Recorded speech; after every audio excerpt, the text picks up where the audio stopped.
Cat. We had such a great weekend. Want to tell everybody what we did? We got to watch the BTS concert, which I liked it. That was my first online concert. Yeah, I'm gonna make this quick. There was a whole debate when 2020 happened.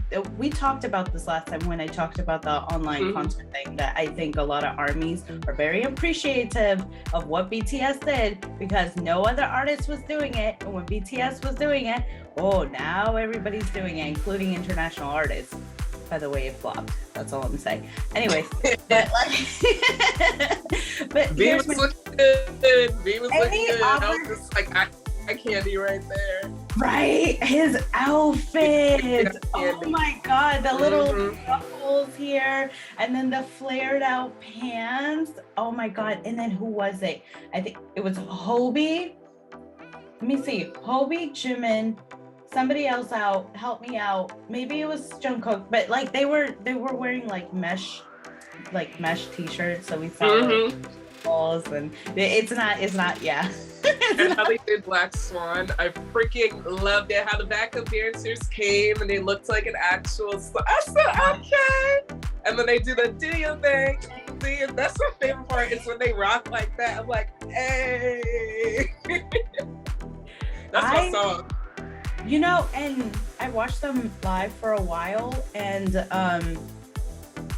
Black Swan, it was like stay with the transition of Black Swan has been done so elegantly. When I saw that in LA, dude, I was gagging because I was there, you know what I mean? Like, it's so different. Like, I get the whole thing where people are like, watching an online concert is not the same as watching a concert live. But the thing is, I was like, they didn't have to do this, but they did it. Also, it filled their pockets, their money and stuff like that, but they did it. Sure. But I enjoyed it. I'm so happy you enjoyed it. I can't wait till you see them actually live. So yeah, because I did say it yesterday that I enjoyed it, but I know that it would be more lit live. Because I'm probably screaming hearing them sing Black Swan. I'll be like, ah! Dude, I don't have it out, but I can't wait till you get your first army bomb. I would totally get one. I want to get another one just to decorate it, because I've seen other armies like decorate their army bomb, and I'm like, I want to do it too. Yeah, saved to buy two, one for myself and one for the future as a collectible. So, yeah. Listen, since Wendy is gone. Dang, who's going to do hot topics? Hot topics.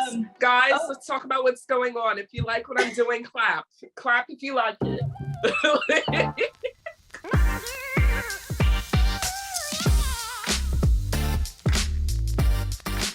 So, hey, what's going on with you, Yasmin? Even though we discussed it in the ramble that we just did. We are two geeky ladies talking about issues in our lives, relationship gossip, and occasional politics. All while geeking and having fun. Let's geek. You know what we did? We did it backwards. We switched our roles. But you did great. You did great, though. And I'm Yaz. Of course. So we are going to get started. So did you want to go first, or did you want me to go first? Let's start off with you, because I think what you're going to bring up is very important. Yep. So our first segment is what you geeking about. So I don't mean to start off depressing, but I'm geeking about Young Thug. And for those of y'all who don't know Young Thug, which I would expect y'all because his music is fire. He's a producer and he's a rapper, musician. And, now he's a landowner, which, we'll talk about another day. Oh, yeah. He has, I believe, I hope I'm correct, 5 kids by 3 different women. I do apologize that I don't know the count. The mother of his first 2 sons, basically his first children, passed away 3 days ago. And it's very sad.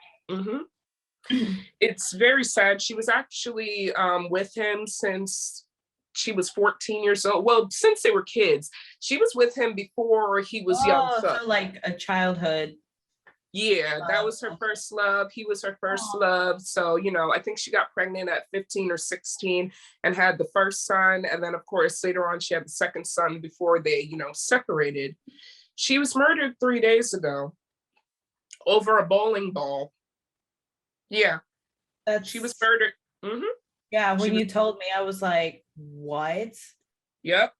So the story is that one of her best friends was having a bowling ball party for her child. So she just went there, having fun, chilling, relaxing, and she got into an argument with two people at the bowling ball. At the bowling ball, you know, alley.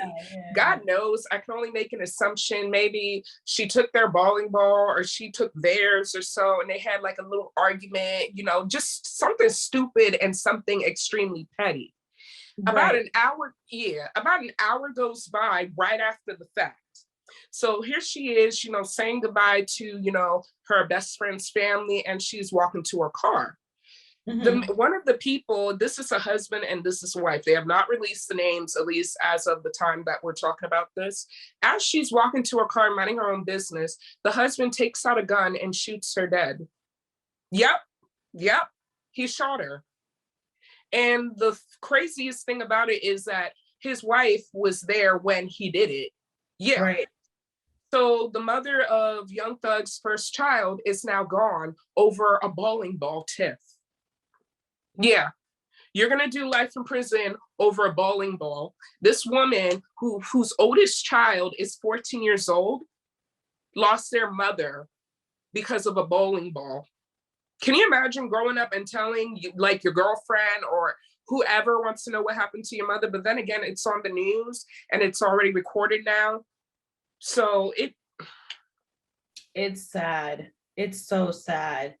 Like, and the thing about it that really upsets me, and I really feel bad for, you know, not remembering her last name. I believe her first name. If there's an error with it, don't worry. In the comment section of our podcast, we will put a correction, and I will definitely make sure to put her whole name. I believe it's Lakeisha or Latavia. That's her first name. Apologies in advance. Everybody keeps referring to her as Young Thug's baby mama. Young Thug's baby mama. Young Thug's baby mama passed away. Young Thug's baby mama was shot in a bowling alley. And personally, I find it very, very disrespectful to her and her memory and to the family. Yeah. Of course, yeah, I've been on Black Twitter, you know, and everybody got something to say on Black Twitter. And some of the most disrespectful comments that I've seen are people saying BS like, oh, well, at the end of the day, how are we supposed to know who she is if she didn't have a tidy Young Thug? To be honest, none of y'all will probably even care. First off, to the people who are thinking that, there are ways to do that by being respectful. So Lakeisha, mother of Young Thug's children, that's it. It doesn't have to be baby mama, baby mama, baby mama. Like, that's just so disrespectful, especially since he has a good relationship with her. That was his first love. And you just sit here, and I don't even mean to get violent because I don't wish death on nobody, people. I don't. But karma's going to come for that ass. I was talking to a friend, even on Twitter. I was just like, you know, fuck the cops at this moment. I say, you got to take this to the streets. I said, Yasmin, this is street justice at this point. This is not going to be cops justice. God even knows what the cops are going to do. We can only just have faith that they're going to do their job. Young Thug is a rapper. He doesn't need to use his power or anything to destroy these people's lives. But at the end of the day, this dude is hood. He comes from the mother effing streets. So me as a person, I mean, I'm not trying to act hard because I'm suburban, you know, hood, which is what I joke. I grew up around a suburban, you know, area, but of course I know how half the hood works. Yeah, I'm just over here like, fucking destroy that ass. Take care of this shit now. Take care of this shit. And don't worry, they're gonna handle that shit. So if you hear anything about the husband and the wife, I already called it. Trust and believe, they're gonna handle that shit. You gonna kill somebody over a fucking bowling ball. Somebody is motherless. 2 children are motherless over a bowling ball. And of course, from the articles, exactly. It's so stupid. Like, people need to control themselves. And what? And from what I'm reading, the articles, and it's obvious it's going to happen, the oldest child is going through it. Yeah. Like, I mean, they lost a mom. Somebody lost a mom, a sister, a daughter over a bowling ball. Like, a bowling ball. Wild. You gonna do life over a bowling ball? That is crazy to me. Like, you know, I'm done with what I'm geeking about in this moment, but it just pisses me off because I'm not gonna say that whole, this is black on black crime. Black on black crime doesn't effing exist. Do black people kill black people? Yes. White people kill white people. Latin people kill Latin people. But you don't hear people saying, this is white on white crime. This is Indian on Indian crime. Like, whoever is running that bullshit, stop saying that. Stop saying that. But even bringing up to see a black man with his black wife kill a black woman over a motherfucking bowling ball, like, that's just crazy to me. Like, we need to stop this. Yeah. Like, you know, I'm gonna just end it there before I get irritated. I'm just end it there. Y'all understand it. We're gonna post an article about this, but this is just ridiculous. Yeah, hopefully we could get justice for her. If not, you know, Young Thug. Yeah. Okay, so what am I geeking about? Okay, I told you this cat. Okay, so my daughter's godmother told me about the show called Marriage Proposal that is on Netflix, and it is a K-drama. me and a few of my friends, we love reading manga, right?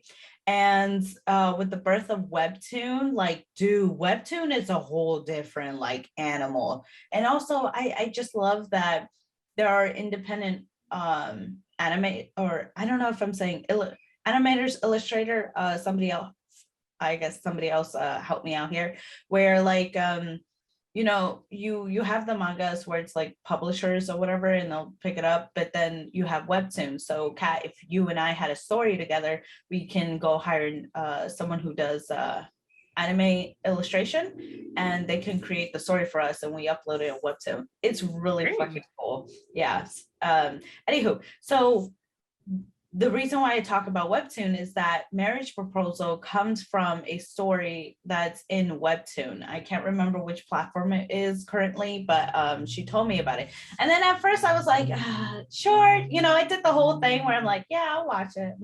You know, probably like what you're probably going to do to me because I sent you the clip or I sent you the Netflix show. And then you're probably like, sure, I'll check it out. Never does.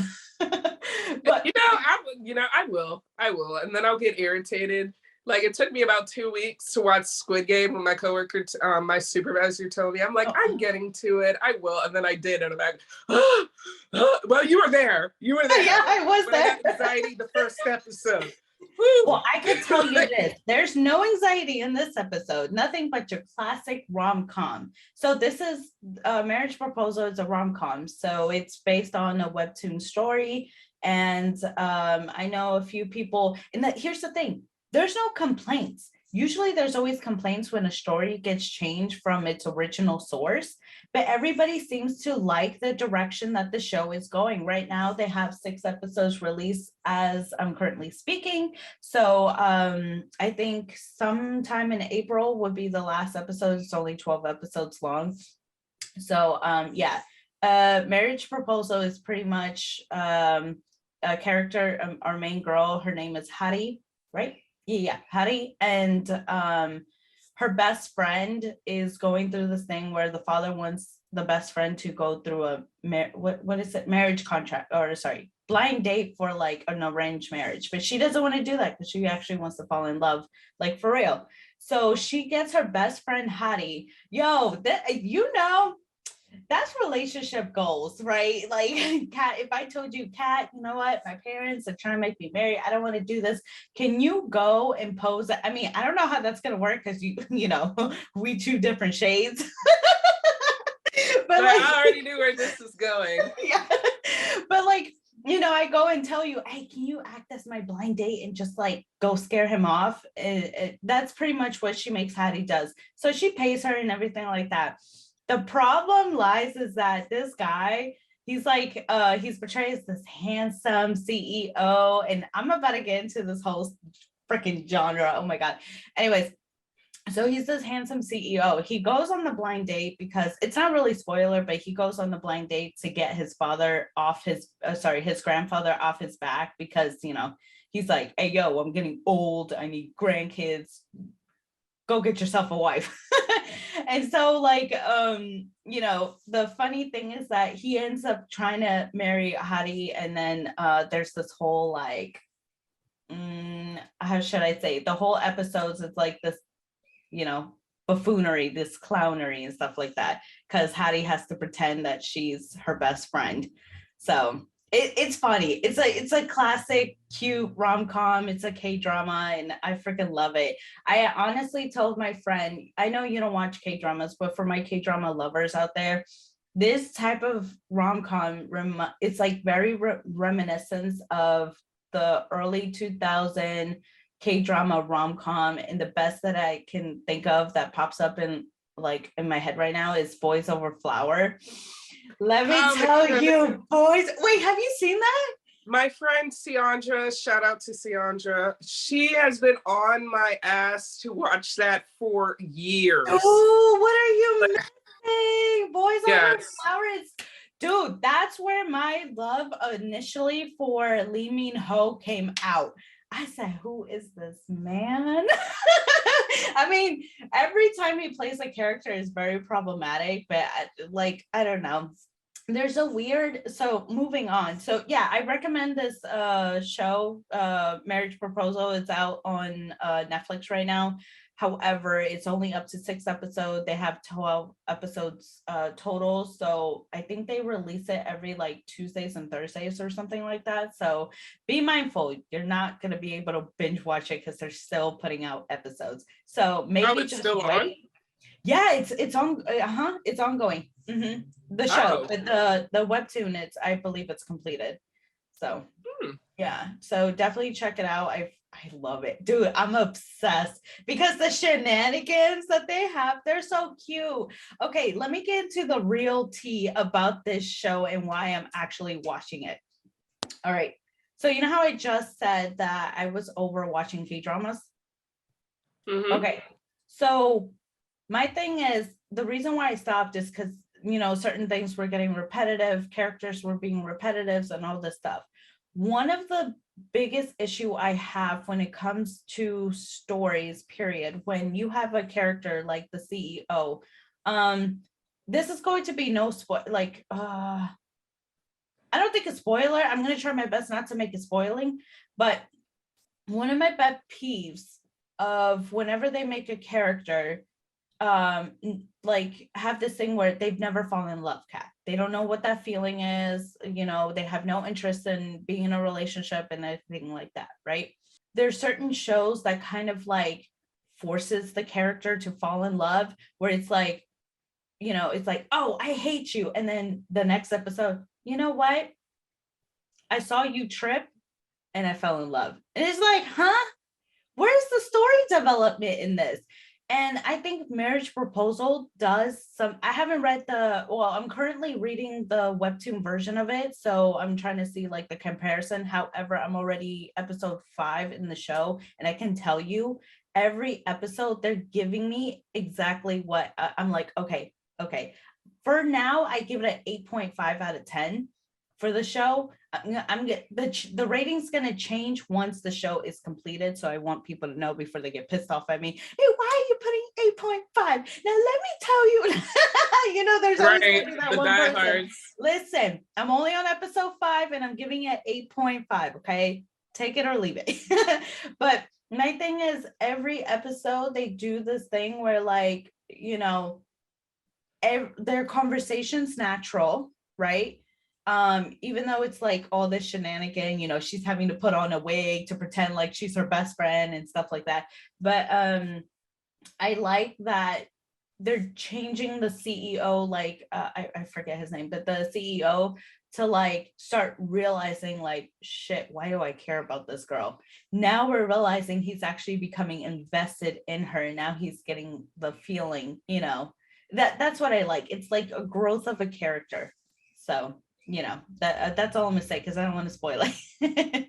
So yeah, I've been enjoying it, but most of it, like I've realized I've read way too much marriage contract, and that's what that genre falls under, the marriage proposal. Well, clearly it's in the name. Like, let me tell you, these marriage proposal contract cat, they're very like how did I describe it to you yesterday? I felt like those like housewives that reads those like sex novels. Whatever. That's me with marriage contracts.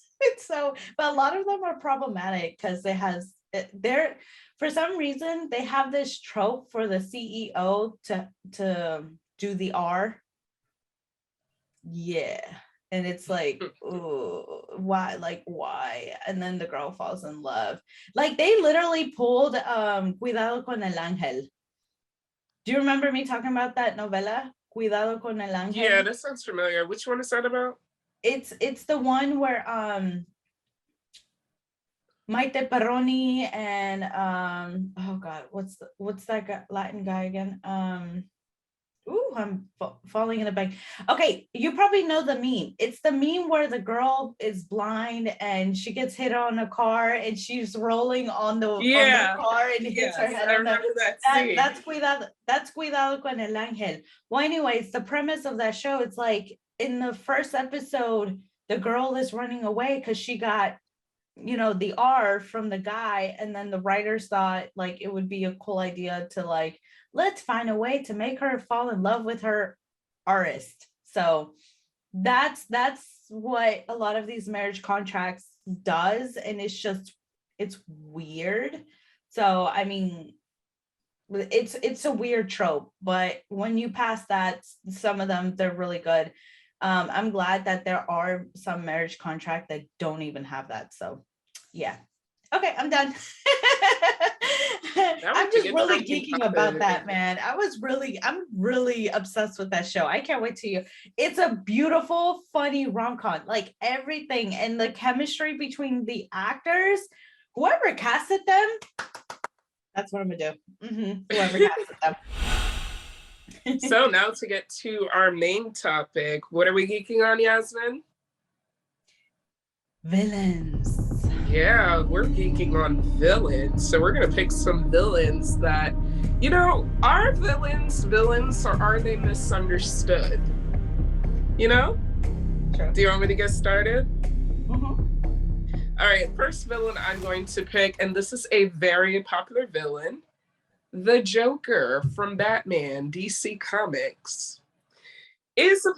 Well, I was about to say, is the Batman. The Batman.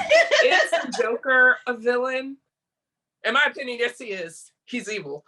But you got to understand what the origin of the Joker is. Like, no matter what comic you read, there's not a standard origin of the Joker. There's so many. There's like different, like depending on the universe, his change, or like his background.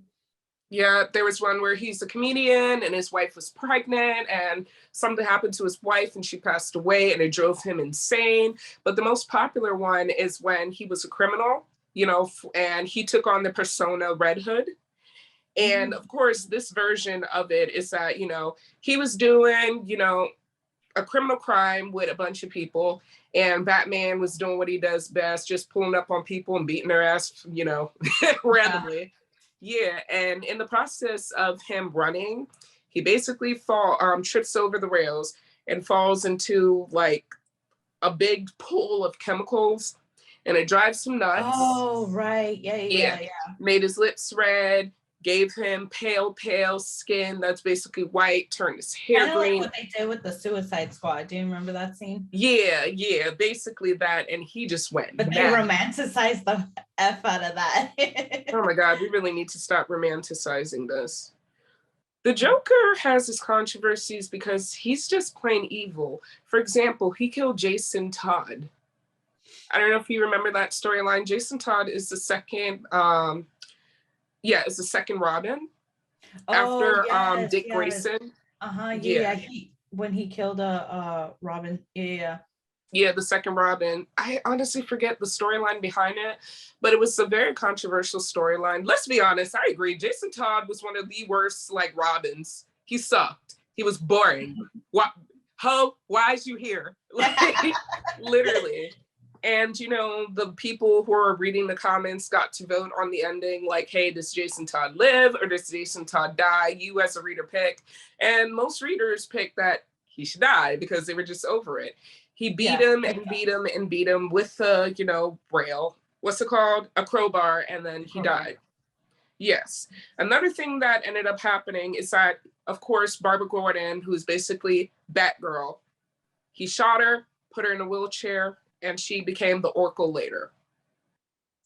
I guess the question that I'm asking is, was everything the Joker did justified, even though they were just heinous acts? And I think it really depends on what version of events that you're watching with it. Like, take the movie that came out a few years ago with Joaquin Phoenix, who won an Oscar for that movie, because that movie was so good. It was so good. The Joker. Did you see that? You know, that was one. Okay, I keep meaning to watch it, but like I have so many other stuff to watch, but I am gonna get around to it. It's just such a shame I didn't watch it when everybody else watched it. Like, you know, given that I do love the DC universe. And you know what, DC, come on, give us something like we need justice. Like, Marvel can't always have the glory, man. Come on. I mean, the only like DC comic I'm invested in is Batman. Personally, I think Marvel's better. Batman's my favorite superhero. I love everything Batman. My car is decorated inside Batman. I don't do it on the outside because I'm trying to prevent my car from being stolen. Yeah. But I think one of the biggest things behind the Joker is mental health. Mm-hmm. Mental health, because everything the Joker, he was in a psych ward, so yeah, he was basically, I mean, the Joker is a narcissist. Mm-hmm. Like, he's just crazy. And I agree with you. How many times has he been in Arkham Asylum and he's like escaped? You know, no.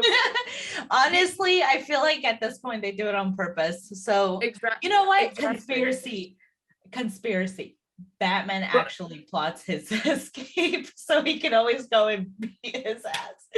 It's Because true. you know, I always feel like there's some type of weird, I don't know what it is, like I don't want to call it a bromance, but like some type of weird relationship between Batman and Joker. Because the Joker literally can't exist without Batman.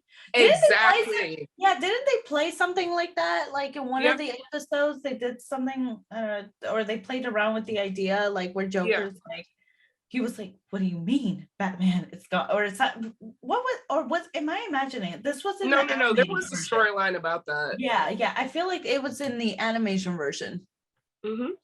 But anybody who's watched The Joker with Joaquin Phoenix, if you haven't, you really need to watch it. It's so good. The theme around it was mental health. The Joker in that movie, it really, really could have been prevented with how he became it, because he was depressed. He came from a job that treated him like shit.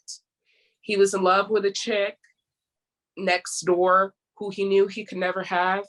And you okay? Sorry, I gotta sneeze. Oh, I wasn't trying to interrupt you. Sorry. No, it's fine. And every time he went to therapy session, it was so obvious that his therapist was not invested in him. And for a person like me who goes to therapy, I kind of understood where he was coming from. Like, my current therapist is amazing. But when I first started, I did not like my very first therapist. To be honest, the best thing she ever did was recommend another therapist. That's the best thing she ever did to me, because she was really effing pissing me off. There's a section in that movie that I felt that in my heart, where he was talking to his therapist and he told his therapist, like, I woke up in the morning, I got coffee or something like that, and I really felt good. Like, you know, it was a good day for me. And she's just like, yeah, da-da-da. And he's smoking a cigarette and he sat there and he goes, every time I come here, you ask how my day is. And I always say it's depressing, it's this, and it's that. And for the first time ever, I say I'm in a good place. He said something like that. Yeah. And you didn't pay attention at all. You basically let that go over your head. And when I tell you, I felt that comment through my soul. He got his ass beat on a train. Nobody cared about him. Nobody invested in the Joker. So with everything that's going on, he Wait, had is this part no. of the movie Yeah, the that Joker Washington? movie. Yeah. Okay.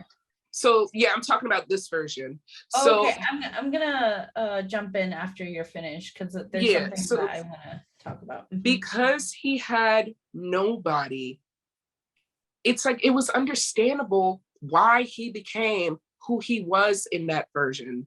It's like, I've got nothing to lose. I don't have a family. The chick that I have a crush on, by the way, I'm doing spoilers. The chick that I have a crush on, she really don't even know who I am. To be honest, her being nice to me and stuff, I imagined all of that in my head. I don't have a single thing to depend on. Nobody gives a F about me. So why not just do what the F I want?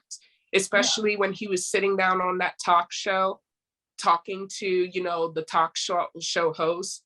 And he's just like, yeah, I killed him. And he said, you think you can just kill somebody and do what you want? And he said, yeah, I can, because I want to. And then blows his head off. You know, it doesn't get crazier than that. He doesn't get more villainous than that. Do you want to? Yeah, no, you know, I'll save it for my segment, but there's something that I want to say that I've been really loving what writers are doing for villains right now, but wrap up your thoughts and then I'll get into my whole idea after. But the thing about the Joker doesn't have an actual, like we said earlier, he doesn't have an actual storyline. So can we really sit here and say the Joker is a villain? Like, is he one, or was he made out to be one? Like when he fell in the vat of chemicals, he just became it. He was just a criminal just trying to do what he needed to do for money. In the movie The Joker with Joaquin Phoenix, the reason why he became a Joker is because nobody gave a fuck about him. And then, of course, when you see the Suicide Squad, you just see him as a guy who was just bored and had really no excuse. He just wanted to be the Joker. And he just got fun out of fucking with people. It just gave him enjoyment. And then he was abusive and saw nothing wrong. It's like, you know it how was like that in the comics too. Yeah. So there's different versions of Joker, which is really, really interesting. Like with the Dark Knight's version, how he always made up, you know, how he became, how he is, how he got his scars. One of the comments, which is what you made earlier, is when in the Dark Knight, he said, you complete me. Like we're destined to do this forever because you complete me. His motive is the relationship he has with Batman. And it's almost like, I don't want to say they're in love, but you know, like there's this relationship, because even so, the Joker said, you'd be nothing if it weren't for me. Like, what are you gonna do? Go get the Riddler? Absolutely not. Because if you look at the relationship Batman has with the Joker compared to all the other villains, it's not about the money. It's that about weird romance, man. Because like it's not about the money. It's about the statement, like when he burned the money in The Dark Knight. And another thing, I want to connect that to Harley Quinn, how manipulative he can be as a villain. He turned Harley Quinn into him, which is interesting because Harley Quinn was his psychiatrist.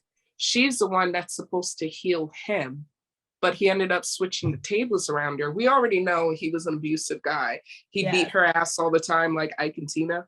But the difference, like, she showed some vulnerability to him, and that's how he was able to get it, because she ended up, remember, from her perspective, what she told us is that she ended up falling in love with the patient, even though she knows this is wrong and I'm not supposed to. And because I swear it's a very typical guy thing. Once guy finds out that we would do anything for him or for the guy, they'll find ways to manipulate us, try to trick us, and then we're here thinking we'll always do the wrong by them. So and you know, Harley even said it. I just think Mr. J's very misunderstood. If I can do my best, you know, Harley. She always says it, like, my baby, every time she sees the Joker. He just goes bop bop, slaps her, and she's just like, it's okay. He's just misunderstood. He's just lashing out because he's mad, but that's my baby. But the thing about it is that when Harley Quinn leaves, he goes after her. You see? Do you ever think that the reason why he does it is because that's all he has? You see? But no, So, in the new series, he did her wrong. Remember, there mhm. was the one where like he brought in a new girl or whatever. Oh, Jinx. Oh, I need to read that comic. Jinx yeah. is crazier than him, apparently. Like they match each other's energies, but she's crazier. But What was I that mean, saying? What was that saying? Oh God, we talked about it with you got the right one. yeah, you got the right one. I mean, Harley is over him. Harley's like, I can't do this anymore. And he had to replace her. But the difference between Harley and Jinx is that Jinx ain't going for that shit. She's basically saying to the Joker, like, how hard do you want to go? Because I'm about that and you about that. But, you know, I got the upper hand. You know, I could sit here and say that the Joker as a villain is a very misunderstood villain. I really, truly think he is. But with all the evil stuff that he does, it's like you're kind of torn in between the middle. I hope the way I'm explaining like the Joker makes sense to people. It's like, I'm not going to say he's an anti-hero, you know? He's definitely not an anti-hero. Yeah, he's not an like, I wish there was a name for him, because there are times where you sit there and you're just like, I'm Team Joker. I understand where he's coming from at this moment in this storyline. But then there's another storyline where it's just like, you just straight up evil as fuck, man. And then the fact that, you know, the Batman doesn't believe in killing. There are times where I sit here and I think Batman's a villain, even though this focus is on Joker, and I love Batman, because you allow the Joker to do whatever he wants. You've always had the power to take him out, but you don't. Okay. Mhm. Yeah, no, I'm thinking about it and I'm like, no, I you know, it's kind of like what I told you. It's like what else is he gonna do? Exactly. Yeah. Exactly. That's why I feel, even though he does it to everyone, I feel that the Joker is a special case. How many people could have been saved or be alive today if Batman had taken out the Joker? These are real people. No, Or I'm just saying, like, alive comic book wise, Barbara Gordon wouldn't be in a wheelchair. Sure. Todd, you know, Jason Todd wouldn't be gone. Like, I just sit here and I just think about it. Like, can you imagine a world without the Joker? It's scary in a way. Even though it would make the world a better place, it's kind of scary. Didn't they kill the Joker in one of the series? Wasn't he killed? Yeah, I know which movie. I don't remember the movie it is, but yeah, Batman. It was the animated movie, right? Yeah, no. Batman didn't kill him. I forget what Robin it was, but okay. Yeah, it was accidental. I just remember the Joker dying or something like that. Yeah, it was accidental. And you know, the Batman retired and all that, but you know, the Joker came back because he's smart. And then there's like, if you've ever played the game Injustice, he ended up killing Lois Lane. Yeah, I don't know. Yeah. Can I just say, on the side note, can I just say, okay, because I played the Injustice series, somebody brought this to my attention and I agree. Wouldn't it be interesting if they can finally make Superman a villain? They almost did it with Batman and Superman, but we're not gonna talk about that trash, whatever. But like in the Injustice video game, when you play the storyline, I think I won't give any spoilers, but like when you play it, it's like you can see that like he becomes pure evil. It's not even like a motive for being his evil, you know, like most characters that we're about to talk about, but it's just like he just turned into this like nut job, you know. And we had almost a taste of it in Batman and Superman, what, you know, in that other scene, but it's just like, yo, Superman as a villain might be a little bit too scary. So maybe it is good that he's on the good side, but he's one of those guys that, try me, I will destroy the world. He would Thanos us. Joker has such a unique power. It's like, I wish there was a word for like being a villain and being like, you know. Yeah, because I don't think he falls under the anti-hero like realm. Yeah. Like, Yeah. I just blame mental health for the fact that the Joker is the way he is today. Because you do, like, think about it. I'm not trying to, you know, I hate to like switch the topic. Like, you got school shootings that happen, then you got people who take a firearm and then they off their family randomly. It's all to do with mental health and what happens when you're not treated. Especially watching the Joker, that's the best version of mental health. It could have been prevented. So you just sit here like, is the Joker really a villain, or did we fail him? You know, like, Geek listeners, let us know. Like, I hope I made my point and it kind of makes sense what I'm saying, because I feel like I was rambling a little bit. But like, I just always found that his background just like freaking unique. Yeah. I mean, I'm I don't want to speak for everybody, but like in our generation, like I think Joker was one of the favorite villains for some people. very manipulative. Then you got Two-Face. I always love Two-Face. Poor Harvey Dent. Poor Harvey. Yeah. He went from a good guy to a maniac. Poor Harvey. Who was the other guy you were gonna mention? Oh, Light Yagami. Oh, yeah. You don't want to go next? And we could switch it up? I mean, I don't mind going next. No. Finish your thought, because it can go into what I really want to talk about. Like, with Light Yagami, or okay, so I've already finished my thought with, you know, the Joker. My second villain is, I'm gonna give the credit to Yasmin, because Yasmin is the one that gave me this idea. Light Yagami. Finally, I get credit for something. Light Yagami, the anime character from Death Note, and the show Death Note, of course, was aired here years ago. For me, will always be the, like, oh my god, best. That is an anti-hero. No, please don't fight me. But like, it was the best anime. It's top tier for me. Death Note is top tier for me. And I read the manga. That was one of the few mangas I actually read before it became a like. My brother, we have it. Like, I didn't know my brother had his own Death Note manga version. I also have mine's completed. Yeah. Oh my god, it's like all black, and it's like matted black, and oh my god. Yeah. Sorry. Okay, for people who don't know what, you know, Death Note is about a genius kid. He's like 17 at the time. His name is Yagami Light. He's smart as hell, #1 in his class. All he does is study, but he's attractive and he does his own thing. They're always attractive. I know. Psychos are always attractive. I know.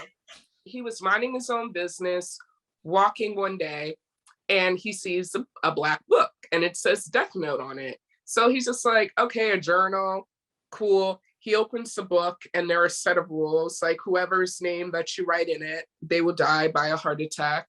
If you want them to cause. Yeah. Yep, unless, you know, you write another cause for it. So, you know, he's watching TV and he's just like, you know what, let me test it. There's a standoff where it's on the news with some guy going crazy, trying to kill somebody. Like, he's a criminal and he's doing a hostage situation. So he's watching, he goes, let me write this guy's name down. He writes the guy's name down, and the guy has a heart attack and he passes away right there. So the people are saved. And then it comes to his head like, oh crap, I have this power. I can help the world. And then of course he's seeing more criminals on TV, more criminals that are coming up in the paper, and he's just going crazy writing their names, and they're having heart attacks to pass away. But I don't know if you mentioned this, that there becomes a problem where you do need their face and name in order for it to work. Yeah. Thank you so much. I realized that and he realized that later on. Yeah. So thank you for mentioning that. I also got spoiler it with this or no? I feel like everybody's seen that, but like there's just so many people getting into like anime now. Like, I don't know how much we want to like reveal in the show, but sure. Yeah. And then of course he's got his guardian, Ryuk, which is like a demon that follows him everywhere around, who likes apples, telling him like, hey, this is how the book works. It's my book, but you have it, and I have no choice but to be your guardian. Like, hold on, can I say how cute this is? I mean, it's a very dark story, okay? It's very dark. However, I think it's so cute, the reason why he loves apples. Yeah, there's no apples in the realm that he's in, and because it's so sweet and he's been around stuff that is so rotten, like the metaphor of that apple is just so beautiful. The like, tree of life. Yes. Yep. The Garden of Eden. Yeah. Oh my God. I love this. So, you know, with everything that, so, you know, the people in the city are debating like, Kira's a menace, he's evil. And then you got people are just saying Kira is amazing. And then you got parents that are saying, if you don't do what you're supposed to do, Kira's gonna come for you. You know. Yeah, that sounds like La Llorona.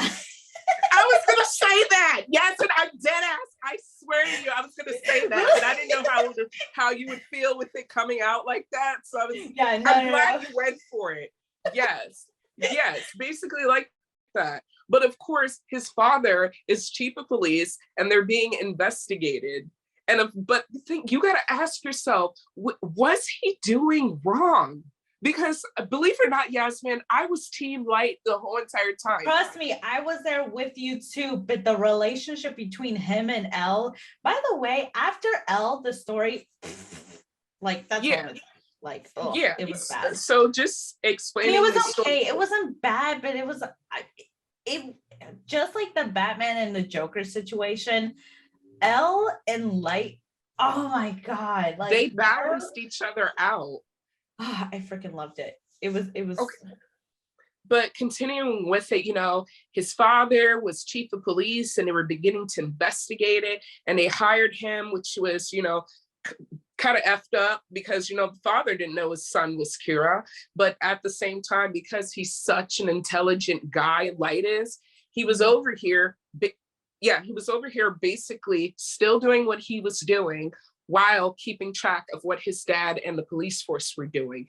Remember, he had the opportunity to even make this easier for him because Ryuk, which is a demon, told him that you could also get the eyes where you could see somebody's name, their age, and the time limit of the life that they have left. You remember Ryuk even told Light that I know the time frame to when you're going to pass away, but you can squeeze me, you can beat me down, you will never know what it is. But just know, if you decide to get the eyes from me, it cuts your life in half. And he said no. Reason why? I plan to be Kira for the longest time, and eventually I'm going to try to find a prodigy, which is how he met the other chick, Misa. Yeah, who actually I loved her. Dude, they remind me so much of like the Joker and Harley Quinn. Exactly, because he abused her emotionally, not physically. He didn't even want her from the jump. It was just kind of like, you know, a guy that settles for a chick like, okay, you know, she cute, I might as well because she's bae in a way, but you know, she'll hold me down no matter what. It was one of those situations, and she had the eyes. You got to think of it this way. Elle was trying to stop Light from what he was doing. He knew he was a genius just like Light, and he knew that Light was Kira from the jump. Knew it from the jump.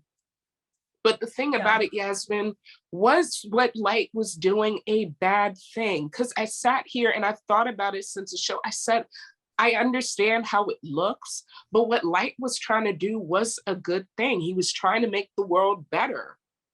Yeah, by getting rid of like a bunch of evil people. He was getting rid of evil people. He wasn't trying to get rid of just random people.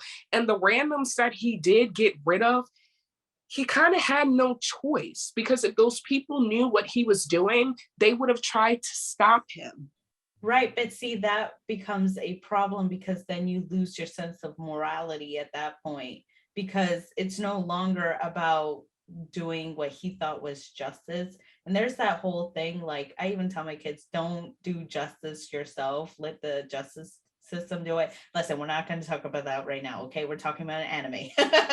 But like, you know, the thing is, at some point, that's where you start seeing, if you're going to start killing off innocent people just to do your justice, then it becomes an issue, because you start losing your morality soon. And remember, he thought he was God at that point. Because And it's you like, know, there's so many videos of people analyzing this situation. It's so yeah, it's like, I'm not saying it's wrong, but I completely understood where he was coming from. He was getting rid of bad people, trying to make the world a better place. So was he really evil? I don't think so. I honestly think he was a misunderstood guy, yeah. especially with how that ended. Guys, I'm going to give another spoiler, so you may want to forward this, about the show and the manga if you've never read it or watched it. Was the ending of it where he finally got caught by L's prodigies. You remember, it was N, and I forget what the other one's name was. Yeah, but it was, no, I think it was just N. I don't know. No, there was another one. There were two prodigies. Yeah. Oh, okay, okay. Yeah, it's been so long since I've seen it. We're talking about. I know, it's been a hot minute. But when he finally got caught, especially in front of his dad, and they're just like, we knew it was you for a while now, we just need to catch you in action. I feel that was the first time since he got the book was when he was vulnerable, because he went crazy and he just goes, oh, you guys are going to try to kill me? No, I'm going to try to kill you before you guys stop what I'm doing. And the notebook that he received was fake. Yeah. And then he went crazy and he's just like, Dad, you have to understand what I'm trying to do. I'm trying to make the world a better place. And his dad was just like, you're arrested. You can't do this. And then he goes crazy. And then Ryuk says, your time's up. And he writes his name in the notebook and he passes away. But the saddest thing about it, though, is that there was still evil going on in the world. So then you ask yourself the question, was there a point to what Light Yagami was doing? I mean, sure, you can say yes, right? But even so, like, there's always going to be evil in the world. But you know what I find interesting is, after he passed away, do you remember he went to, where did he go? Hell or something? He went into like a middle place. It wasn't heaven or hell, but he was like in limbo. Right. But remember what they, part of the contract of him writing that, do you remember he was going to be punished for it? And so he was writing, what was it? He was like in a, don't you remember? He was writing forever. Yeah. Yeah. He was writing. Oh my goodness. Sorry. It's such good anime. Huh? Oh, yes. He did write people's names. Yeah, and then he was stuck doing. Yeah, he was stuck doing that forever. So it's just kind of like the irony. And then you got to think to yourself, to me, L pissed me off watching him, because I'm just like, you're not going to one up Light. And then on top of that, think of it this way.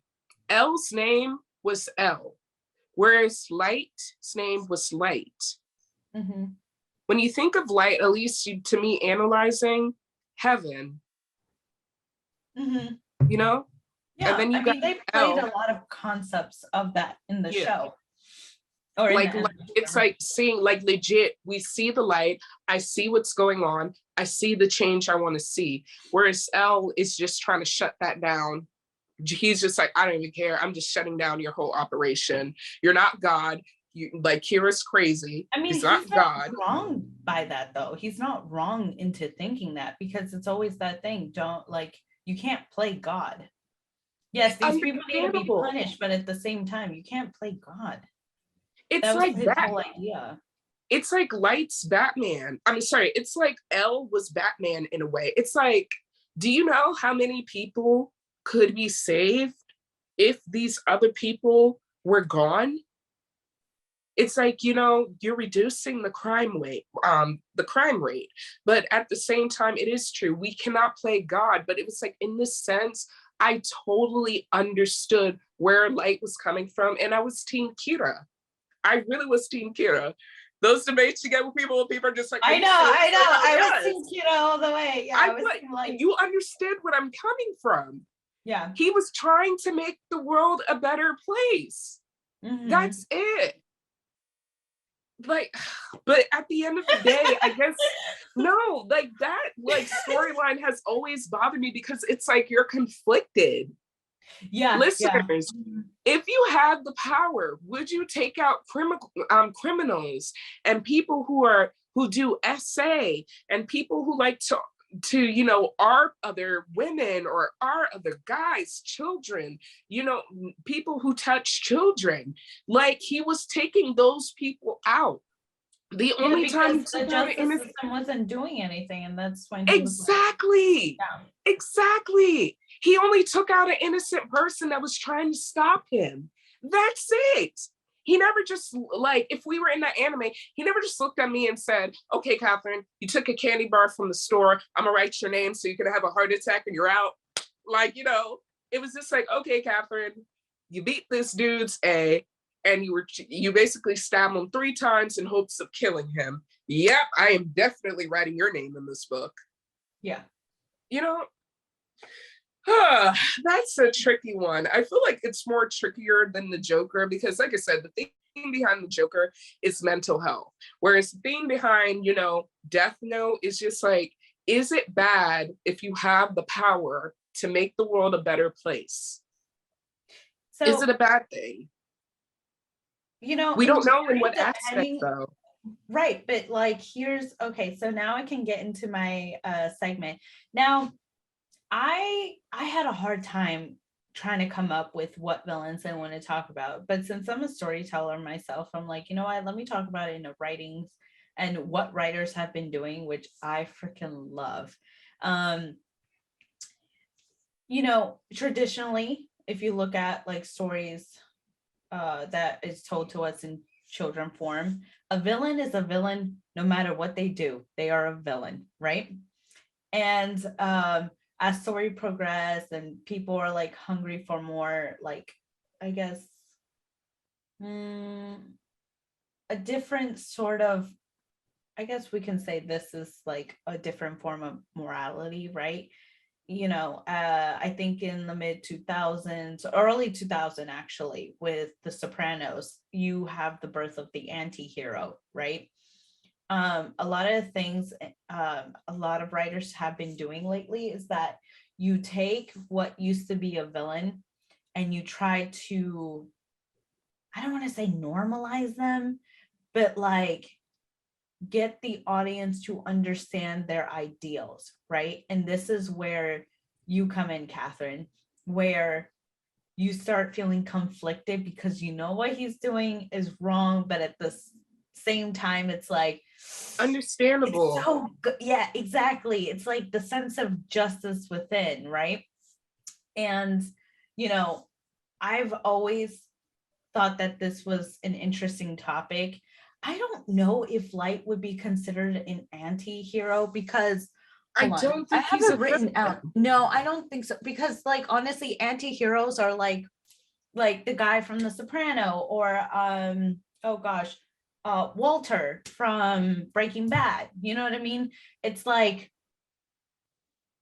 they were like this concept of an anti-hero, and like what they say here is like anti-heroes are type of characters in fiction who serve a main characters that lack traditional like heroic elements or qualities like courage, but we love them anyways because we understand where they're coming from. And Light is one of them. Right now I'm waiting for the show to like finish. But Attack on Titans, I know you and I started, but I think you drifted off. Let me tell you, Attack on Titans. Oh, okay. I'm trying to figure out how I'm gonna do this because I don't want to be too spoilery or whatever. But like, in order for me to continue, like it's gonna be a little bit spoilery. So I'll do the non-spoiler first. Okay. So with Attack on Titans, you get it, right? So for those who don't know, there is oh god, I can't remember the city right now, but there is the city where Eren Yeager lives, right? And it's like surrounded by 3 layers of wall and these like 2 little, I don't know, like outskirts, if you will. And they're living in peace up until the Titans come and start destroying their city, right? So in this sense, the Titans are the villain. As the story progresses, okay, I'm gonna get a little bit spoilery here right now. As the story progresses, these Titans become more than what they realize, because they thought it was just like this nonsensical monsters. They don't have a brain, you know, almost like zombie like, and they're just here to attack us, but they have no way of like killing them, right? So we start sympathizing for the people. Now there's a whole issue with like the, you know, people fighting against people. It happens, right? It's a means of survival, and that's like the human nature of us, right? And but getting to the point is that once we find out that Titans are actually people, then we're like, whoa. So now we've changed perspective. Are the Titans actually evil? Probably not. They're just a zombified Titan, you know what I mean? But then there comes ways where like people who turn into Titans have intelligence in them, which is interesting. So Eren Yeager is actually one of the Titans, right? And he has one of the major Titans. Well, anyways, as the story progressed, we start learning that there is another city. Give me a second. I'm trying to remember the name of these. Okay, sorry. I had to look it up because this is what's bothering me. Okay, Eren Yeager is from Paradise Island, and then once they discovered that there is a world beyond the walls and they find the ocean. There's a lot of metaphors in the show, but that's not the point that I'm talking about Attack on Titans for.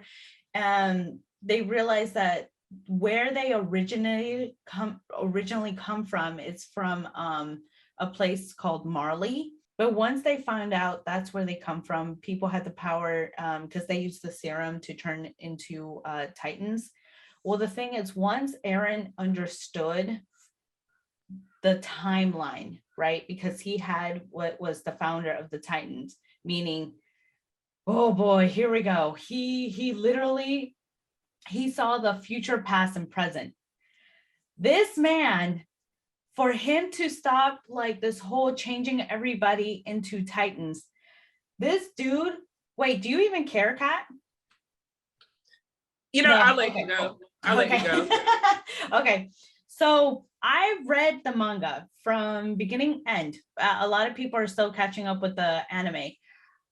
Eren commits genocide for the purpose of he wants no more Titans. He doesn't want people turning into Titans. And he himself already knew that he did not want it to procreate. He was willing to sacrifice himself and wipe out half of the world so there will be no more Titans. How does he do this? He tries to eat the other major Titans so he possesses all of them. In order for him to do that, like you lose your sanity almost. You know what I mean? So his friends and his people were like, yo, when they found out what he was planning, what he was doing, some of them still stuck by Eren, just like Mikasa, right? First off, Mikasa, oh my god, I fucking love her. And but like she stood by Eren because that was his friend, and also that was her friend, and also, you know, she loved him. But at the same time, like she knew he was wrong, but she still protected him. You know what I mean? Mm-hmm. So the thing is, there's this thing that writers do. So, because I kind of went on a ramble, that I find really interesting. You take a character, whether they become the villain or they were the villain, and they give us this perspective of almost kind of like the best way. It's like Thanos. It's like, you know what they're doing is wrong, but like you said, Kat, we understand where they're coming from because you're doing it for your people, right? And it's almost that you're taking justice in your own hands situation. And I think it's interesting what Eren Yeager did in Attack on Titans, and you can see it with many other characters as well. I have like a list over here, but I was just like, I think generally where I want to come from is I appreciate writers who do this, where they give us our inner conflict of like the right and wrong situation, you know what I mean? And almost like humanize some of these characters. Not every character needs to be humanized. I'm gonna say that right now, okay? But like when they do it, like with characters like Eren Yeager, even when they do it with there's this video game, and it is people would know him as Handsome Jack, but it's that like something is being done to them, and then whether they it's like one of those things, it's like they're doing the right things the wrong way. You know what I mean? I understand. Yeah, and I love villains like that. Another thing that I love what writers have been doing, especially DC, you know, pat yourselves in the back because I really love this. It's like when they took, you know, when they started taking Maleficent and other villains, and they are trying to almost give them a story to the reason why they started doing their evils. Like Cruella? Yeah, Cruella. I want them to do one for Ursula. I'm pretty sure they will. Eventually, they will. Like, I want a storyline of Ursula because I already know, dude.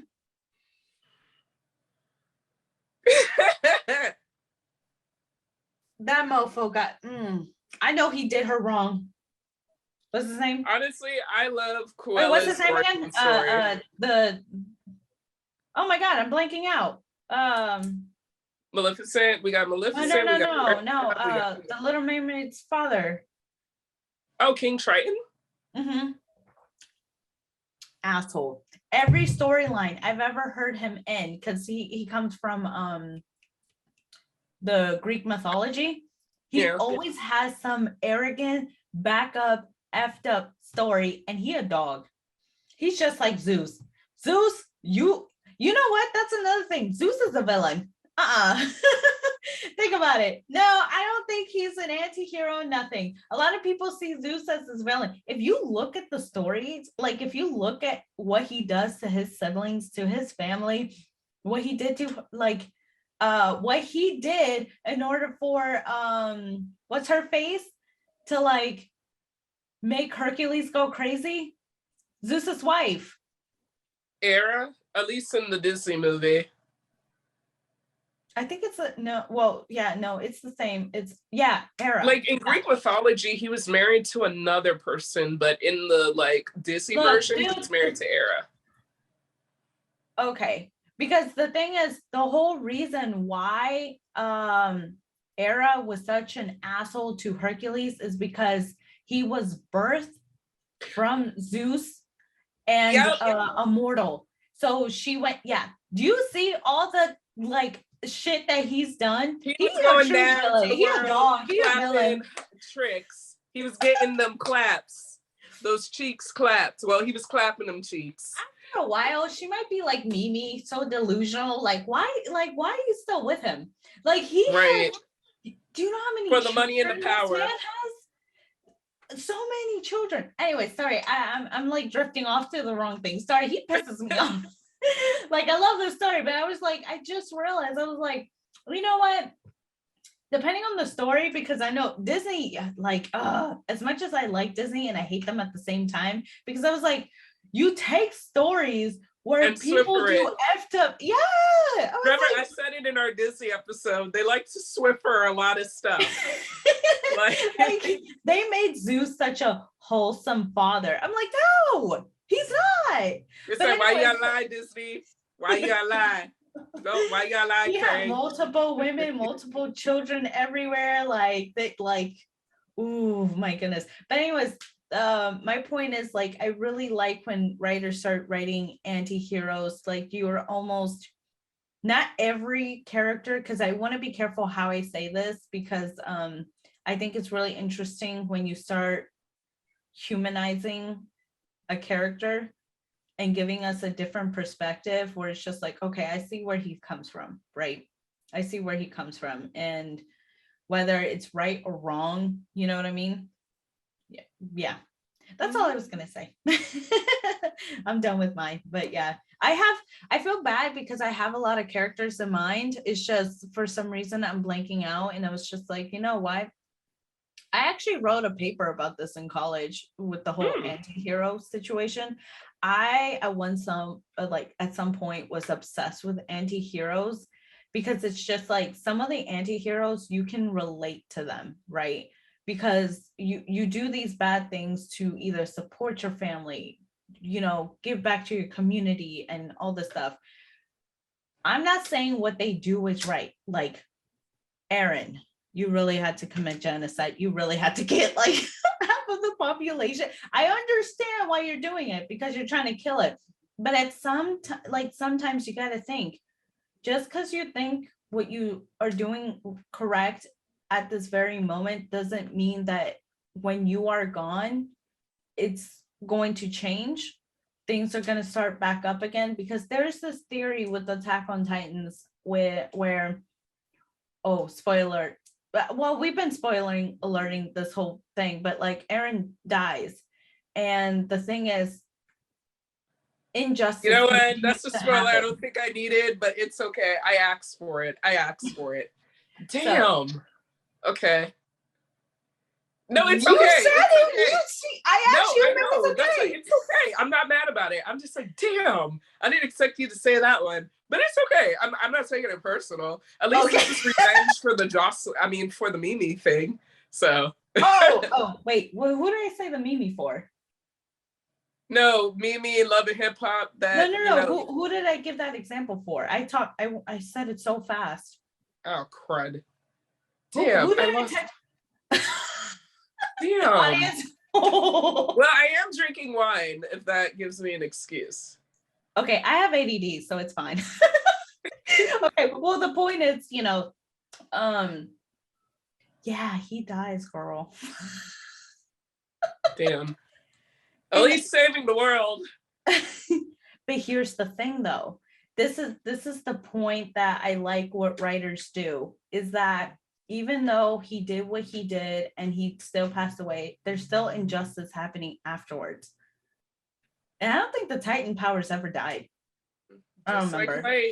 I read it last year. I read the manga last year, so I'm waiting for like the animated version to be fully completed so I can binge watch it, because Mappa, you doing me good, man. Mappa is the studio production that is animating the season 4 of part 1 and 2. So when I say Mappa, I meant like the production studio. But yeah. Well, that wraps up my thoughts. So, and of course, tell us who your favorite villain is. Probably explain why. So, I'm really obsessive with the anti-heroes one. Like the Joker. Like I said, as evil as he is, the Joker's a unique character. It's the Joker. Food for thought. I always wonder if Kratos is like an anti-hero. Do you know who Kratos is? From that video game, God of War? Yeah. I don't know too much about the game. I know who he is, but I don't know too much about the game storyline. And I'm not talking about the new version of God of War, like the revamped 2018 one. I'm talking about the one for the PlayStation 2 and 3. Because they have a storyline. They brought in all the Greek mythology people in there, and it's just like, I understand why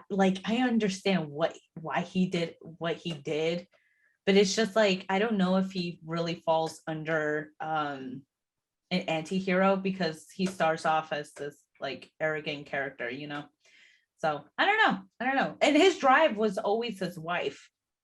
I noticed that even with the second one, when they revamped it for the 2018 one, like we start off with his wife dead. I'm just like, Jesus Christ, Kratos, don't get remarried. Just don't. Like, I don't even know if the other kid still exists in that universe, but you have your son. There's a trend here with passing soulmates. I mean, one version, the Joker became the Joker because he lost his soulmate. So true, yeah. And then the other theme is like one character can't be without the other. Yeah. Yeah. it. Okay, that's a wrap on our Yeah. So hopefully that gives you food for thought. I like, I don't know, anti-heroes, they're dear to my heart. So in terms of storytelling, Ursula, make us an Ursula film, please. I want to see it. Maleficent. Oh, I should say Maleficent was my favorite, is my favorite villain. I guess I said was because after they did the Maleficent movie, she became the anti-hero. See, I'm so obsessive with anti-hero. I love it. Because she did what she did because that man, he a dog. King off. What was it? No, what that was he? Your friend. Like she do your eyebrows. I'm sorry. That's a, like, anybody who's watched Love and Hip Hop, that's a Carly Red quote. She was just like, the chick was cheating, like was sleeping with some other chick's man. And she said, that's so fake. Like she do your eyebrows, man. Like how you do yeah. You know what's so funny? Something that I always quote, when I don't, you know, like whenever like you tell me about certain topics, especially like in Love and Hip Hop, and you're like, yes, man, this hoe did da, da, da, da, da. And I was just like, I don't care, that ain't my friend.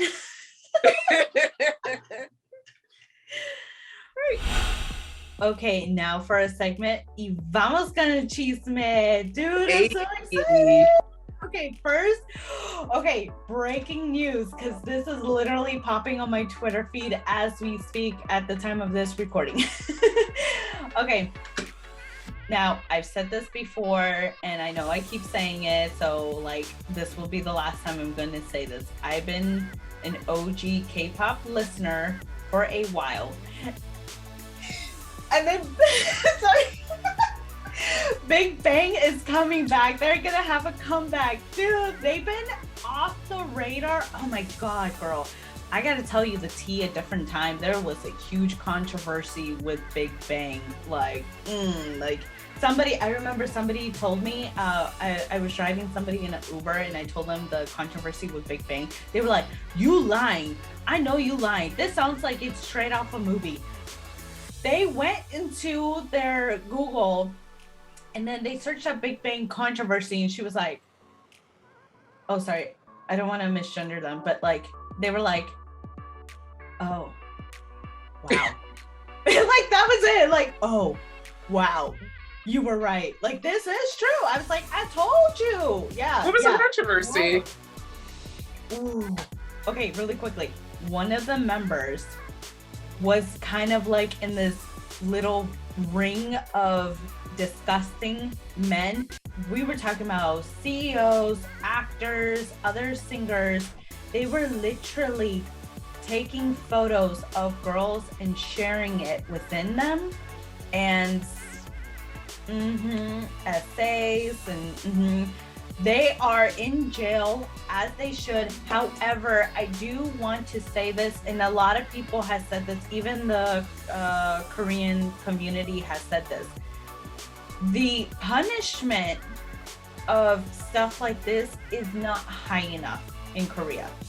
It is not really that punishable. And when we found out what the sentence were, oh yeah, they really need to adjust that. Like that's crazy that, you know, someone can do something like that and get like what, 3 years or something like that. Yeah, it was like really less.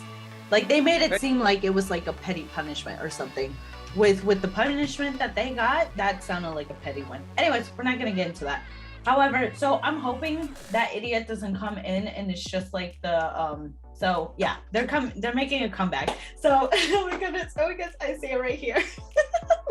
I have the little blur thing. Sorry, it's a blur, but it says the King's Bing Bang. It's a Bing Bang.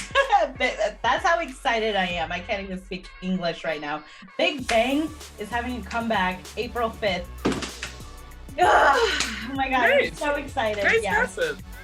But anything I do want to, yeah, no, girl. This is the one time I was mad. You were asleep.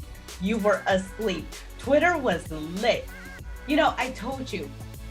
You know how like you boast about the Black Twitter? Yeah. Army Twitter has about the same energy. I'm telling you. J Balvin tried us. They really did. And the Latin artist, right? Huh? J Balvin, the Latin artist? Yeah. Okay. Unless there's another one. Well, anyways. Well, not everybody knows who he is, so, you know, just in case. You know what? He's irrelevant at this point. No, I'm just kidding. I'm playing. Okay. Oh my God. So many things. One, let me start off by this. I used to F with him so bad. His music was bomb. Like, I really did. When he came up around, if I remember correctly, like Maluma, Bad Bunny, you know, he was in that genre, right? Or like in that era. My thing is this.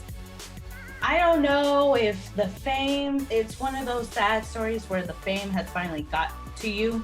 Like, his delusion is getting so bad that there is this other reggaeton artist, Residente, that did a diss track and like burned his ass, rightfully so, because after he accepted an award that he should not have, then he put women in like, what is this? Like, when I saw that, I was like, yo, I swear he must be watching them hentais or something, because that's the only place you'll ever see that bullshit. You know, putting in a music video, putting chains on a woman and then like walking her. What is this? Like, what?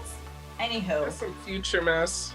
So, it's very unfortunate that Hybe picked up J Balvin, as I think he's the first Latin artist to be picked up through Hybe. Hybe is the new company from Big Hit, and if this sounds familiar, it's because BTS is under Big Hit. So it transitioned to Hybe. Hybe is supposed to be this international collective artist, so they've signed people on like Ariana Grande and Justin Bieber, among other people. Okay, so the thing is, J Balvin is about to go on concert, and you know, merch is coming out. The thing is, Twitter was lit when you saw that BTS and J Balvin were like trending at the same time. So I went to go see what is going on. I usually don't look at any of his stuff on Twitter, but something possessed me to click on it. Yo, I was bombarded with armies going ham on him, because he had put out, I'll put it on the Instagram, but he had put out a light stick that is a copy of the BTS Army light stick. I'm gonna tell you this right now. This whole light stick situation comes from K-pop. You don't see any other artists do it. The most that we'll do is bring those like light up sticks, and you know, when you go to a rave and stuff like that, like, or like you'll have the bracelets. Bad Bunny is now doing the light up bracelets, which is cool. It's, you know, it's cute. However, I'm just like, what? For some reason, J Balvin and the management team thought it would be a good idea to get a light stick. The biggest pet peeve of mine is that they called it a light toy. Girl, what? I went ham on Twitter. It got so like fun. I would say so much fun because people were actually liking and retweeting me. That's how you know. Dude, I was Catherine for a moment. So basically, just to make, like, so I have understanding, I basically asked my classmate, hey, I didn't do my homework. Can I please copy it? I switched up some words, and I basically did the essence of it and said I was original. No.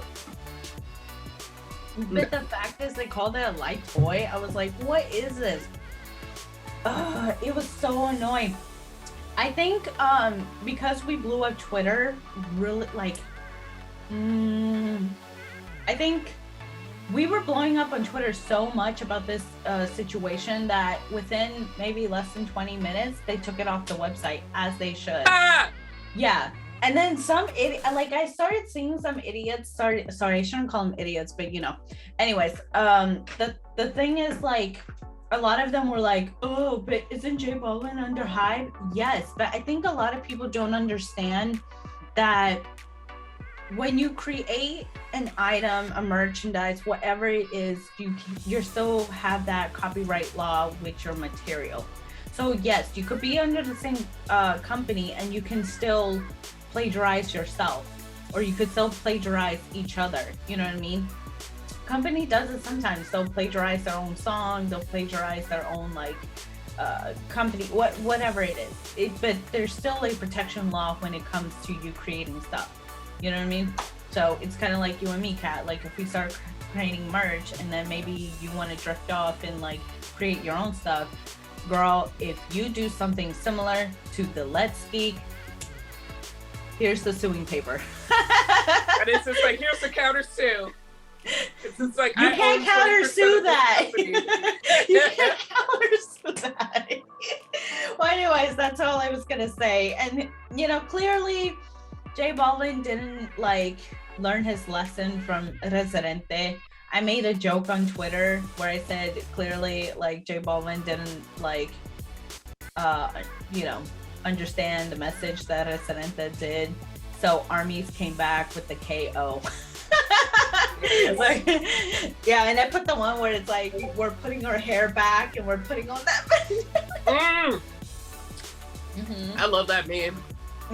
You know what I find interesting is that BTS knows what happens on the internet, because on the interview with James Gordon, because James Gordon kind of like shaded, I can't remember what he said, but he like shaded something about BTS. Armies were quick on Twitter and went straight in and got on his ass, and BTS was like, so you were under hot water with armies, you okay? Yeah. So BTS will be doing that since they're under the same company. I'm pretty sure they're gonna like give him a tweet. Hey, you okay? You just got in. What are you doing? You just walked into the building and you fighting with army? Okay. That's just me being petty, but whatever. Okay, my news is gonna be short, but I don't know how to feel about this. This is about the Murray Show. So yesterday they announced after 20 plus years, the Murray Show is going to be canceled. Yes! Canceled? Yes, Why? they're canceling the Murray Show. No, you can't cancel a show like that. Right, I'm End actually the contract. Dude, you could end the contract, but why are you canceling it? I don't know why. That was my after school special. Right. Do you know how many times when I was sick, like I was at like, you know, when you're sick and you can't go to school, and I used to watch the Murray Show with my bowl of soup on the couch going, you know, You said a bowl of you know soup. that's your baby. Like, stop playing. You know that's your baby. And the result is, you are the father. Hallelujah. I knew it. I knew you was the father. You know, stop playing with her. in the early season, season 1 of our podcast, like we did talk about Murray. Right. You know that's your baby, Murray. And then there are times I'm just like, girl, that ain't your, like, you know damn well that's not that man's baby. Stop playing with him. How many baby fathers are Didn't out they there do right cheater? now? Were Madness they the ones that showing. did cheating as well? Cheating? Didn't they? do Yes. cheating? Yeah. Yeah, so you got to think about it right now. How many baby daddies are actually relieved at the fact that they are going to be put on blast? How many baby mamas are not going to get clout? I feel bad for the cameramen because, you know, they built their life going to the gym and jogging, you know, like a track one to be able to chase the women when they go, ah, and they run to the back. I'm going to miss those moments so bad. We need to be exposed to how many women in the world do not know who their baby, well, in America, do not know who their baby daddies are. It's wild. So I'm just like, what's gonna fill the void of the Murray Show? What is? Like, You know what? God. They could pull a Kardashian. You know how like the Kardashian was like, "Ah, we're done with the show, but then they're Right. on Disney Plus. Can you believe it? Disney Plus took them. Oh. So Which is funny because they all baby mamas, except for one, they're all baby mamas, which is what I find hilarious. You know what I was thinking? hmm What if, okay, so they cancel it on the networks. What if Yeah. someone like Peacock would like be like, you know what? We'll put the Murray over here, and they'll give them, right? So technically they won't be gone. Like I thought you were Yeah, gonna maybe say something somebody like, will buy it quick. Yeah, I thought you were gonna say something like the guy would like retire or something like that, but I guess Nothing yet. From what I've read up to date, as of today, nothing yet. I don't want the Murray Show to be canceled. I'm brokenhearted. It's been on the air 20 plus years. I grew up with the Murray Show. I feel very different though, because I stopped watching the show. Sad.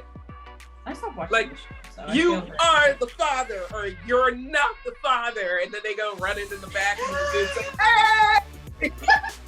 Did my man cheat on me?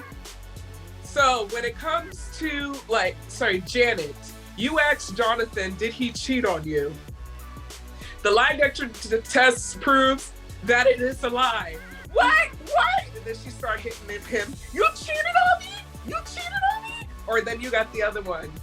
Did you talk to that girl at your job attempting to sleep with her? No, I didn't, Murray. The lie detector proved you're telling the truth. Ah! See, I told you. Baby, I'm so sorry. I should have never doubted you. Right. I should have never done that. Come here. We can still take me back. Like, how much do they get paid? I know the Murray is a millionaire. I know that for a fact. No, I don't care about Murray. I'm talking about the people who get on the show. I'm pretty sure they get paid like $500 for their appearance on there or some crap like that. But yeah. Should be and then you just sit there. Do you want free tickets to the Murray Show? Oh, I love those. Or like, do you want to be like a participant or whatever, like being in the background? Yeah. Do you have a story that you want to tell Murray? Call 1-800-da-da-da-da-da-Murray or whatever the number is. Yeah. You know what I love? It's when they start coming up with scenarios because they probably heard it on the news. And they'll do that as an announcement. The most iconic episode I've seen is when Lil Nas X came on the Murray Show to hash out his difference. You told me that last year. You were like very geeking out over that. It was a good ass episode. I was like, Lil Nas X, why are you here? Like, listen, you can handle this behind closed doors. But you know what? At the end of the day, I feel you. If you need to be on the Murray Show to get your problems out, let's do this. For a last hurrah, we should get on the Murray. Right. Let's come up with a scenario. Right. We just need a guy. Did my best friend cheat on me with my fiance? Let's find out. We just gotta find a guy that'll be willing to like, listen, we'll pay you $800 if you just sit there. 800. That's all out of Catherine's money. That has nothing to do with the Let's Geek Association or. Oh my goodness. Ooh. And now it's time for our segment. Damn, bruh. That's wild. I always try to be in sync with you. Sorry. Of course, it's where I find a credible, true story from around the world that actually happened. And this is from. I'm really excited for this one. This is from mirror.co.uk. Shout out to them because they're one of the websites to get like a good chunk of my, stories from.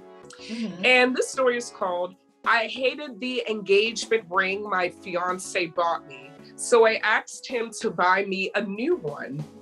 So there's it sounds reasonable, but somewhere in this story, yeah, I've seen this happen a lot. Okay, go ahead and tell your story and we'll talk about it. Wow, you know what? Okay.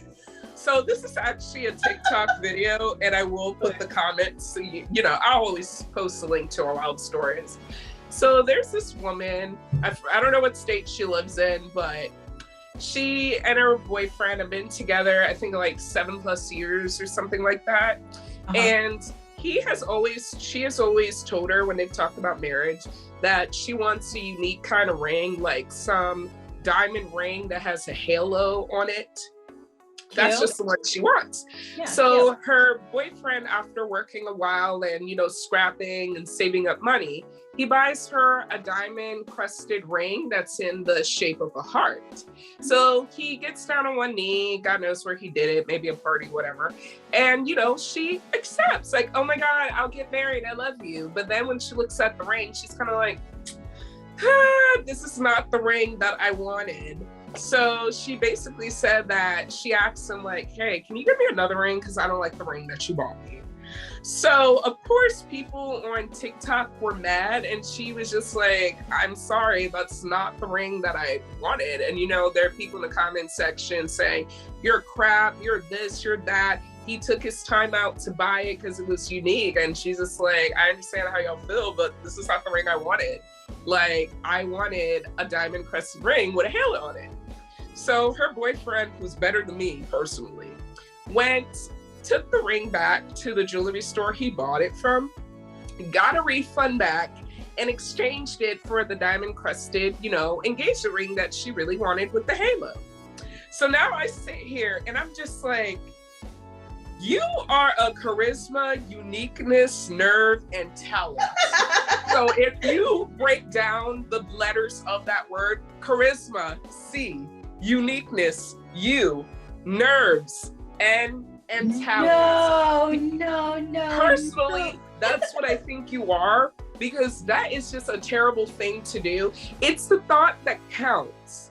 So I'm just over here like, dude, this chick is materialistic as a mofo, because you worked hard to save that money. You went to the store, you put a lot of heart and mind to it, and got her this ring for her to be like, no, I don't like it. Take it back and give me a brand new ring. So I guess the question is, what do y'all think, listeners? Because I think she's trash. And that to me is the first sign that it's not going to work out. 7 years, yes. But when she get married, that shows the kind of person she's going to be. She's never going to be satisfied.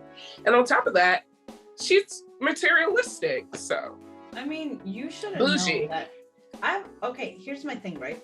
You should have known that she wasn't shit in the relationship. Yeah. Think about it. Like, if you go and buy lunch, right? And then you come back with that lunch, and then you're just like, that's not the type of salad I asked for. I wanted what is it called? Like, I forget what it. A Nikoi salad. Yeah, but you got me a sesame seed salad, and I can't deal with this. Okay, it's gonna be very hard to pick out the seeds, or something like that. Like, you can tell, like, the thing. I know, like, we can be blinded by like certain yellow to red flags from people. I completely agree with you with the idea of, like, you know, very unappreciative. However, how did she say it? Because here's the thing. She wasn't really being arrogant with it. She was just telling a story like, yeah, I did it. Like, you know. I mean, who knows? She probably has sass, and she knew, like, it was gonna get her attention. But no, my thing is, like, there's so many people who, like, for example, the man's like, listen, I know this is not the ring that you wanted, but, like, you know, on their anniversary, usually guys will, like, upgrade their rings or whatever it is, and, like, do something cute like that. You know, that's very normal. Now, however, if he literally said in the video, listen, I couldn't get you that ring because, like, I'm broke, you know, I use my 3 salaries or whatever, and if she goes ahead and says, and you still could have gotten it for me. Like, how do we not know that's what the situation was? How do we not know? That's why I'm sitting here and I'm just like, you're a douchebag. Listen, we're not about to have a Woundlands moment, okay? I don't want a part 2. I said this about other situations before, but I'm just like, listen, I've learned from the Woundlands, okay? That I'm not going to jump into conclusion. But, you know, people, they tell the story that they want to give you. You don't know the other side perspective. So don't jump on the bandwagon until you get the other side of perspective. Because if the guy... I'm going to return that ring back and said, you know what? I ain't even bothering. We done. Can you imagine? Over a ring, though? Like... Yes, man. To me, that's just so, like, terrible. Like, if my man buys me a ring, I'm going to take the ring. I am regardless. You know, but it's so just... you're picky with the man, but you're not picky with the ring. Interesting. Yasmin, it's about love. The guy he saved. He went to the store. He bought the ring that he could afford and put thought into it. He didn't just go... How do you know if he could afford more, though? Because he went back and got her what she wanted. So clearly he can afford it. To make her happy, which isn't a bad thing. But I'm just over here like, you better than me. You better What's the issue? It doesn't sound like they were in an argument. It doesn't sound... If he easily... Hello? My goodness. my computer is ruining my conversation. Anyways, so I lost my train of thought because my computer was so loud. No, you were talking about the ring, and then you said if he returned it. Yeah, without argument, like being, oh, this woman's so ungrateful. You're just jumping into conclusion. If he was able to go back and get her the ring smoothly, it's like, okay, baby, I'll go get you the ring that you want. Okay, thanks, babe. What, me? I'm just like, y'all, she's trash to me about that. I guess we don't know the full story. But for me personally, I'm just like, that's not cute. I know. And that's why you're still single. You know what? I'm hard-headed. That's the reason why I'm single. And I'm not going to deal with BS. That's the reason why I'm single. He's out there. So if you get any type of ring, does that mean you settle for anything? No. I'm not going to get a guy that's like freaking cheap with the ring or so. Like, I'm going to have a person that's genuine. No, but being cheap is one thing versus you getting a ring that you might think that the girl might like. So I don't know. I think this is interesting. Personally, me, I slightly would care. I slightly would care the type of ring. Yeah. Mm-mm. But like, see, I've noticed that there are some guys out there that will be slick with it. Well, they'll get the best friend or they'll get their guy friend or whatever it is, and they'll get the girl to like ask questions to get information out so they can go and find the right ring, you know? There will only be two ways you would piss me off with my wedding ring. You ready to hear the two? Not going to Disneyland? One, I feel like, okay, I'm going to do it in order of 2 to 1. So number 2, if I find out that ring with the diamond is fake, oh my gosh, I will go the F off. Those are one of the few times. Yasmin, you give me a wedding ring. You give me an engagement ring and the diamond's fake. You got me effed up. But once you get married, that shows the kind of person she's going to be. She's never going to be satisfied. And on top of that, she's materialistic, so. Ladies and gentlemen, the hypocrisy. No. That's completely different. You got me effed up if that jewelry is fake. Oh, look at that. So that's the only time. Bougie. And then number 1, Yasmin, because I've read about it and she had every right to go the F up. I'm gonna just drink this. The hypocrisy. Wow. Put the tea down. Put the tea down. I know all y'all women who are listening to this right now don't want a fake diamond ring. I wish he would. If you're my soulmate out there and you're watching this, I wish you would. And the number 1, I will put you in a hospital if you ever play with me for what's number 1, because I read about it. Why are you so violent? You know what? Why Let are me you get so close violent? to the camera. Are we ready? Because I'm about to get close why are to you the so camera. violent? No, because this one have me effed up, and Yasmin, it's gonna have you effed up too. Can we do a zoom in? Are we ready? Ladies and gentlemen, the charisma, uniqueness, nerve, and talent. Okay, are we ready for this one? Okay, go ahead. Whoever my soulmate is, if you ever in your life give me your last fiance's engagement ring, I will put you in a hospital. I agree that. Don't play with me. One. Don't play with me. I'm actually getting emotional over this. Don't play with me. I dare a man to play with me like that. I don't give a F how great that relationship is. I'm leaving you. What? I have a question. Okay. Yeah. So she's trashy for asking for a different ring, but your logic is you go the F off if he gives you a fake diamond. Yes. At least her diamond is real. Yasmin. Yasmin, it's about love. The guy he saved. He went to the store. He bought the ring that he could afford and put thought into it. He didn't. You know what? F you and your tea. Put the tea away. Screw whatever brand that tea is. I'm not even drinking tea. Listeners, y'all know, I know a good chunk of y'all agree with me. I will put somebody in the hospital if you ever give me your ex's wedding ring to save money. You know what? It's the pick and choose for me. No, I'm done with you. I'm done. And that's a wrap on our show. No, I'm just kidding. Well, I think it's time to do our artist of the week. Woo! Wait. Before we do that, can I just say one quick thing that I forgot to mention when you talked about Death Note? Yeah. Just like Kelly Osbourne, let me tell you, Netflix, stop playing with me. Stop playing with me. Because that Death Note trash that you put, how dare you? That was trash. How dare you? Terrible. Absolutely not. Get out of here with that.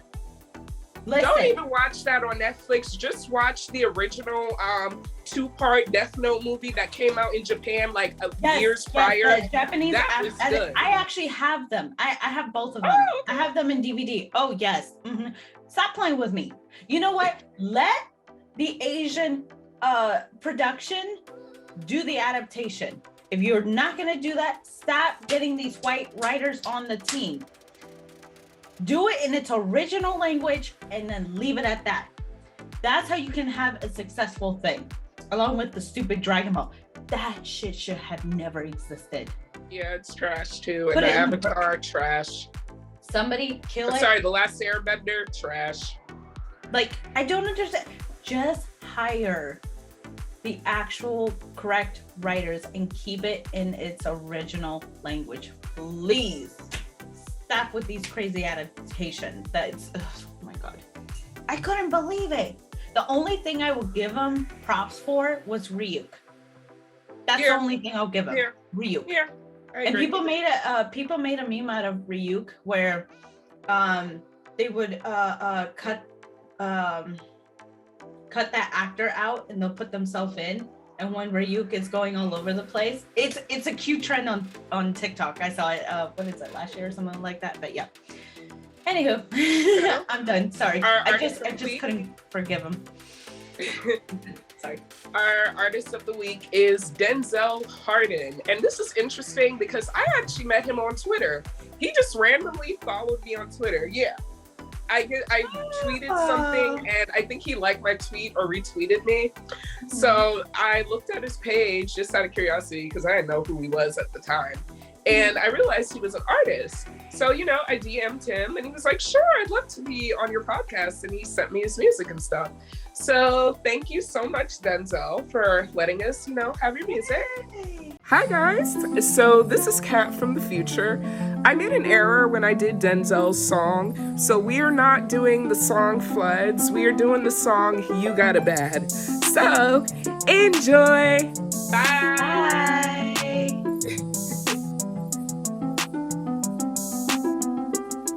Connection, we're separated from stressing. I know I had it easy then. You know that's a fact. Go watch me spend the thing you could have had, yeah. So tell me, what am I supposed to do? Do I wait or chase after you? Right now I got it bad. I'ma bring it back. I'ma get it back. That girl, she's still mine. Doesn't matter if she got a new man, her next man, her ex-man, keep moving. I'm her best friend, I got the shot, I'm shooting. I can't let nobody move in. I can never let it go, that's stupid. My biggest fear in this world is losing. Just the thought of you choosing, girl, got me clueless, girl. Pull up on me one more time. I swear I can free your mind. Don't go nowhere, girl, you mine, mine. Now tell me, what am I supposed to do? Do I wait or chase after you?